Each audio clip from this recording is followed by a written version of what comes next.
Let's talk about the neocortex for a few more minutes.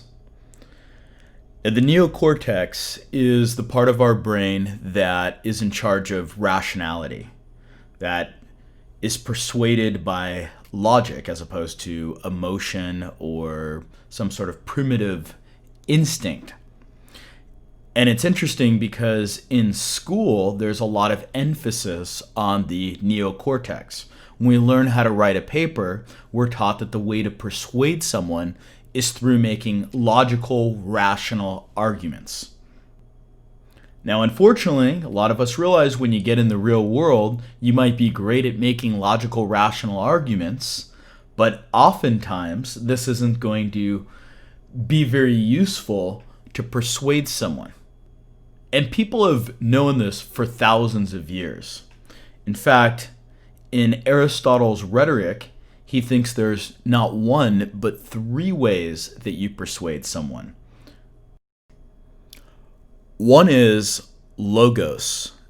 And logos is appealing to the neocortex, making beautifully wrought, beautifully crafted, logical and rational arguments. Okay, that's what we've been talking about.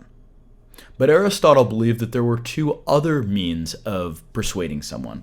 And I believe these two other means, especially when it comes to dating and attraction, but probably when it comes to any type of persuasion, is much more important than logos. These two others, let's start with the first one, is ethos. And ethos is persuading someone by your character, who you are. You see this with politicians all the time. Politician might come along and he might not really make great arguments, but who he is, his character, relates, connects with his audience.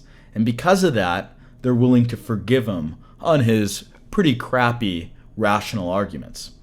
Now, the flip side of that is there's a politician that, makes beautiful, beautiful arguments, but maybe he's caught having an extramarital affair. Maybe he's caught committing adultery. All of a sudden, people don't care about his beautifully wrought, rational arguments. All they care about is that the bastard cheated on his wife, and now they're not going to vote for him. His character has gone down the tubes.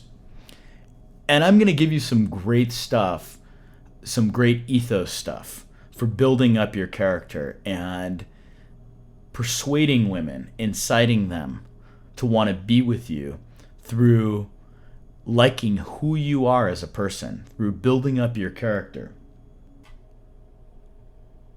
The third means of persuading people, according to Aristotle, and this is kind of the bread and butter of this course, is pathos.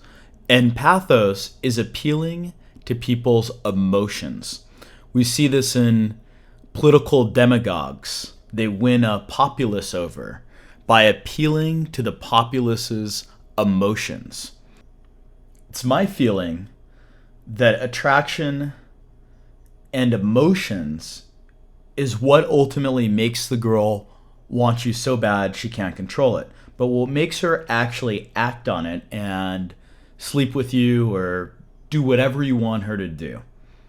I don't know, hop on one foot and put like a donkey mask on, or I don't know, maybe get married to you. Whatever your spiel is, if you want a woman to go along with it, you have to, at the end of the day, make her justify, rationalize the emotions and the attraction that she's feeling for you. I have a friend of mine who's a car salesman, and he always talks about if you want to sell a man a car, you have to sell him the car and his wife. What this means is to persuade him to want the car, you have to appeal to his emotions. But you also have to appeal to the logical side of him for him to buy the car. So when he takes it home to his wife, she doesn't think he's crazy. He has a list of rational arguments to give her so he can justify it to his wife. And this is the same thing when it comes to attracting women.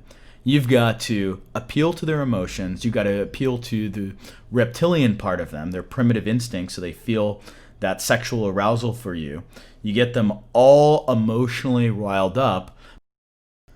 But for them to act on it, you need to appeal to logos. You need to come up with rational arguments so they can justify it in their mind. So, for example, maybe you generate all the sexual arousal inside of a woman. You really work on making her emotional. But she's not just going to act on it if you don't give her a reason to act on it. So maybe you talk about how destiny has brought the two of you together. Well, at least in her own logic, she can justify the emotions and the arousal that she's feeling, and she's going to follow through. So in this course, the main focus is going to be on pathos, appealing to a woman's emotional side, but I'm also going to give you some very interesting techniques for appealing to logos, for allowing her to justify the emotion she's feeling for you. We're also going to learn how to appeal to ethos, how to make a woman want you based on your character.